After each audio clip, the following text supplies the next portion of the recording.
ada pernyataan menarik, aku laku tuh sudah tidak wajib dibayar lagi kalau sudah lewat gagal bayar di 3 bulan. Bertahan aja selama 3 bulan, karena ini adalah 3 bulan ini adalah ujian kalian. Ya mungkin satu bulan pertama itu sangat spam banget, kalian akan ditelepon terus-terusan. Nah setelah melewati 3 bulan, ya inilah batas gimana pinjaman online seperti aku laku itu ada peraturan yang dimana ternyata emang aku laku itu tuh emang nggak boleh menagih setelah 3 bulan. Tapi ingat, Assalamualaikum warahmatullahi wabarakatuh. Balik lagi di channel Sekelas Pinjol, channel yang akan membahas masalah seputar aplikasi pinjaman online dan permasalahan gagal bayar. Teman-teman gimana kabarnya? Sehat selalu ya untuk kita semua. Semoga kita diberi kelancaran dan kemudahan untuk melunasi hutang-hutang kita. Oke, di sini tanpa basa-basi lagi, saya akan membahas tentang gagal bayar di aplikasi Aku Laku. Ya, siapa sih yang nggak tahu tentang aplikasi Aku Laku? Nah, pinjaman Aku Laku ini adalah pinjaman yang terkenal ya, yang dimana kalian juga udah tahu lah, dan ini menjadi pinjaman online nomor 1 di Indonesia, yang dimana desanya juga makin merata, dan bukan makin merata lagi, emang sudah merata di seluruh Indonesia. Jadi buat kalian yang sering menanyakan, bang di sini ada DC apa enggak, sudah pasti ada DC-nya ya. Wah, apalagi kalau kalian tinggal di wilayah Jabodetabek. Nah, ada pernyataan menarik di mana saya baca di suatu berita yang judulnya, yang dimana di situ katanya Aku Laku tuh sudah tidak wajib dibayar lagi kalau sudah lewat gagal bayar di 3 bulan. Nah, kenapa seperti itu? Nah, begini ya alasannya teman-teman.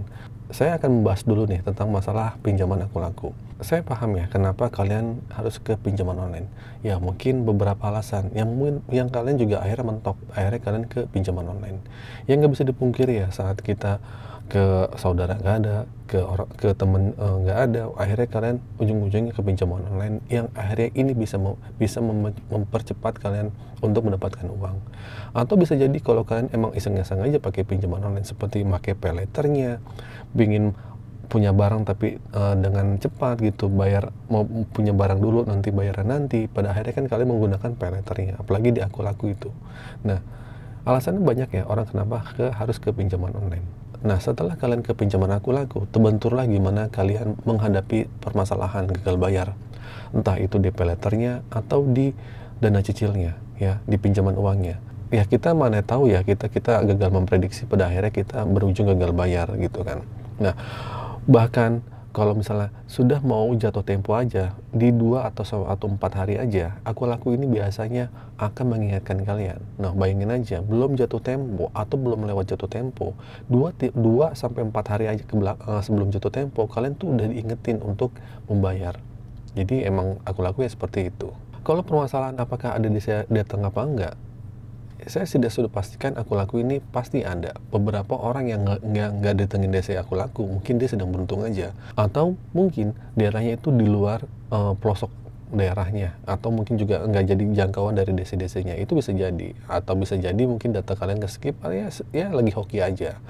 Kalau misalnya DC katanya ada ke kantor nggak, ke kantor nggak bang, atau ke tempat kerja, bisa aja mungkin seperti itu gitu kan ya. Banyak ya karakter DC yang kita nggak tahu, dan gimana permasalahan orang DC lapangan untuk menagih kalian. Kalau misalnya ada spam telepon bertubi-tubi, terus kita emang dicaci maki bang, diteror seperti apa, dan itu emang sudah jadi bumbu-bumbunya kalau kalian emang sedang melakukan gagal bayar di aplikasi pinjaman online ya. Jadi kalian nggak perlu heran, dan juga nggak perlu kalian bertanyakan bang Cina DC apa enggak. Nah, jadi begini, buat kalian yang pemula galbay, kalian harus tahu, ya begitulah resikonya kalau kalian emang sedang mengalami gagal bayar. Di spam, di telepon bertubi-tubi itu sudah pasti. Jadi gimana bang solusinya? Ya udah, kuatin mental aja, siapin untuk menghadapi gagal bayar ini. Nggak perlu lagi namanya kalian takut, kuatin mental aja, nggak apa-apa, nggak jadi masalah gitu.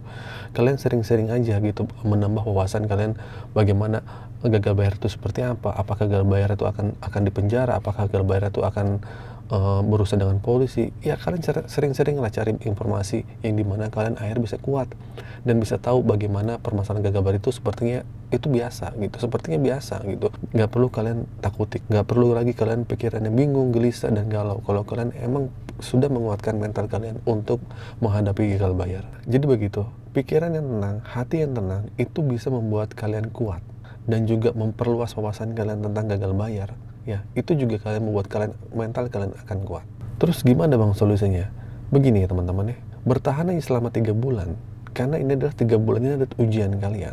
3 3 bulan kalian akan dibertubi-tubi.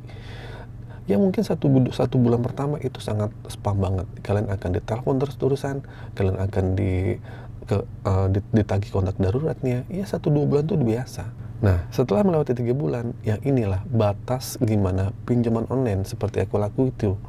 Yang Aku Laku ini dalam naungan OJK, yang legal OJK, itu ada peraturan yang dimana pinjaman Aku Laku ini tidak boleh menagih lagi setelah 3 bulan. Nah, jadi di judul video ini, ternyata emang Aku Laku itu tuh emang nggak boleh menagih setelah 3 bulan. Tapi ingat, ya, itu khusus yang dari pihak Aku Lakunya. Tapi biasanya pihak Aku Laku ini akan melimpahkan berkas kita ke pihak ketiga. Nah, pihak ketiga inilah yang akan meneror kalian setelah lewat dari 3 bulan. Jadi bingung ya, di satu sisi OJK melarang tagihan dilewat 3 bulan, tapi di satu sisi juga tidak ada aturan di mana Aku Laku itu boleh melimpahkan data-data kalian ke pihak ketiga, yang dimana peraturan itu tidak mengikat pihak ketiga untuk menagih kalian di luar lebih dari 3-4 bulan kemudian, ya. Jadi bebas-bebas aja, jadi nggak ada. Jadi nggak heran kalau misalnya lewat dari 3 bulan kalian masih ditagih. Tapi dari secara aturan OJK sudah melarang 3 bulan kalian tuh sudah tidak boleh ditagih, ya, tidak boleh ditagih. Jadi kenapa kalian yang gagal bayar setelah 3 bulan biasanya itu akan adem-adem aja, biasanya teror itu akan reda. Jadi begitu ya alasannya kenapa mungkin di judul artikel itu 3 bulan setelah gagal bayar di Aku Laku kalian itu tidak wajib untuk ditagih lagi sama pinjaman Aku Laku. Tapi sebagai konsekuensinya, lewat dari 3 bulan kalian tidak membayar dan gagal bayar, kalian akan masuk selek OJK, di blacklist OJK, dan tidak bisa minjem ke aplikasi pinjaman lain, bahkan ke leasing pun nggak bisa. Ya itu aja resikonya. Jadi resikonya ada DC yang datang, dan setelah lewat 3 bulan ya udah kalian masuk selek OJK. Jadi apa yang ditakutin? Yang ditakutin adalah diri kalian.